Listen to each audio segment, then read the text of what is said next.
This is a very simple recipe compared to most of the dishes you find on my channel, but don't let the simplicity deceive you. The taste is positively addictive, and it goes absolutely splendidly with all of the usual Spanish tapas staples such as manchego cheese, chorizo sausage, and seafood like octopus and razor clams plancha. Once you try this, you will make it again, I promise. When you're making a recipe that has very few ingredients and it's simple, the key is going to be to use really good quality ingredients. These are Italian garbanzo beans, or chickpeas as they're also known. The best quality I can get. I'm going to drain these on a sieve. In fact, let me just do that now. Run some cold water over them. Run some cold water over them, and then we'll begin loading them into the smoker, as you'll see.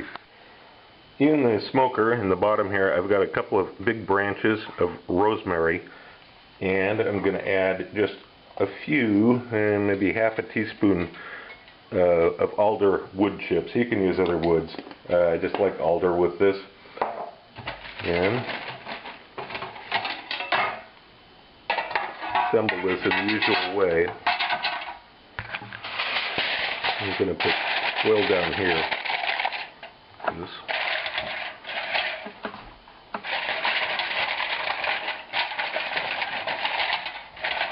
Fold up the ends so they don't run off.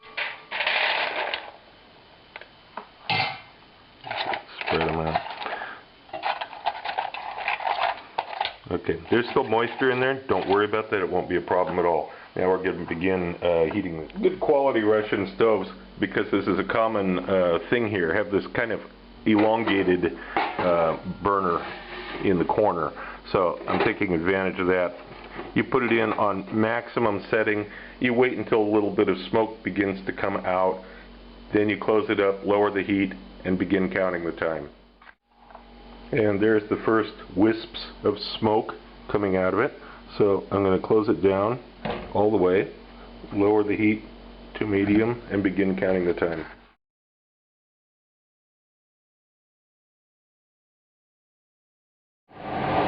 After the actual cooking time is up, just move it off the heat and let it sit for another 5 minutes or so before you open it up. Then you transfer them to a mixing bowl. I've got about half a teaspoon here of fennel salt from my cookbook series. You can use regular sea salt if that's what you've got. About a quarter of a teaspoon of pimenton, smoked paprika, and some good quality olive oil. And maybe a tablespoon or so, maybe just a little bit more.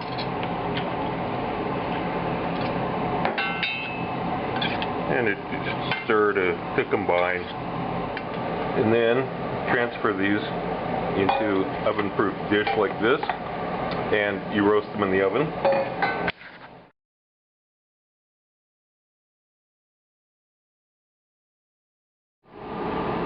After 20 minutes, bring it out of the oven, give it a little stir.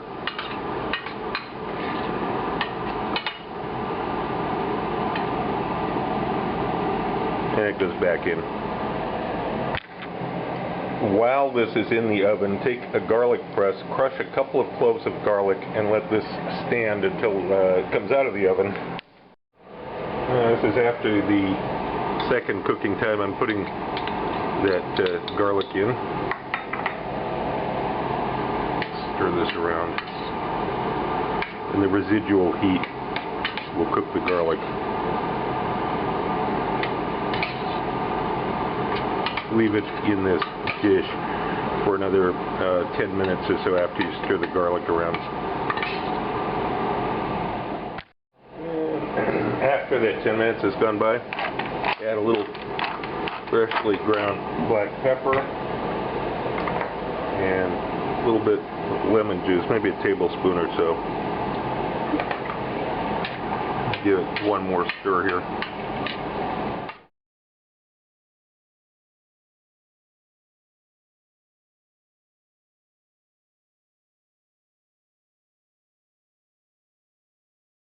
I'm very pleased to announce the release of Volume 3, The Focus on Food Chemistry.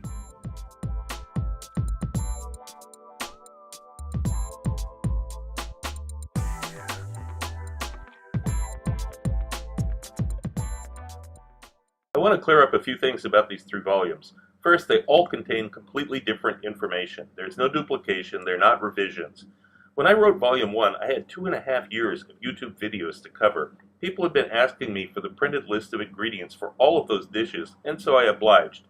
There are recipes with stepwise directions and many tips offered throughout, as well as an extensive history of Russian cuisine over the last 1,000 years, but Volume 1 is very different from Volume 2 and 3.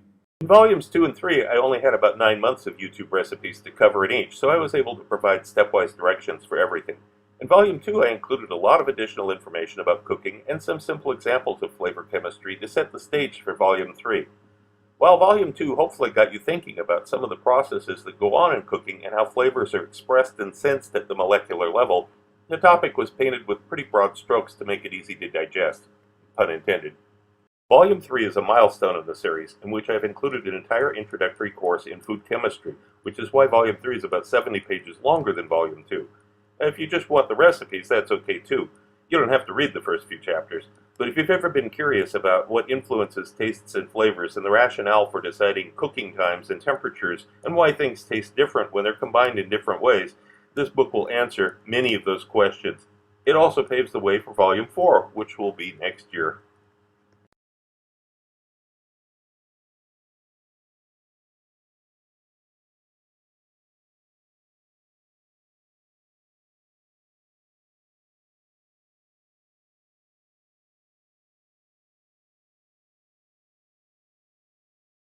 I'm pleased to announce a new, completely different type of cookbook.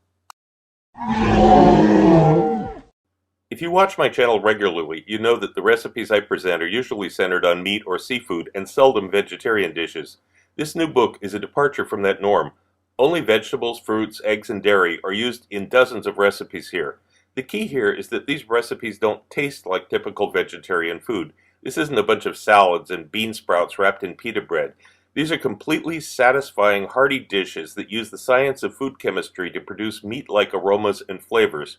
But don't worry, there's no weird chemicals involved, just ordinary foods and spices that you can get in any grocery store. This really is an entirely new approach. These are flavorful, filling meals produced by a distinctive cooking method and unexpected combinations of ingredients. Once you see how it's done and understand the method, you can apply these preparations to some of your own recipes and transform them into vegetarian dishes too.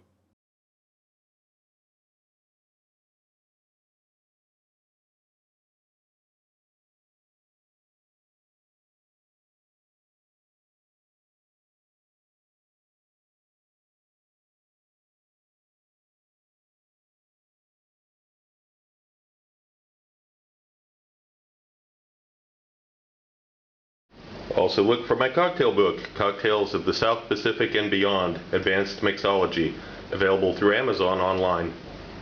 If you want to know more about my adventures as a chef around the world and have some great laughs along the way, be sure to check out the video tour of my book, 40 Years in One Night. It's up on YouTube right now. Click the link.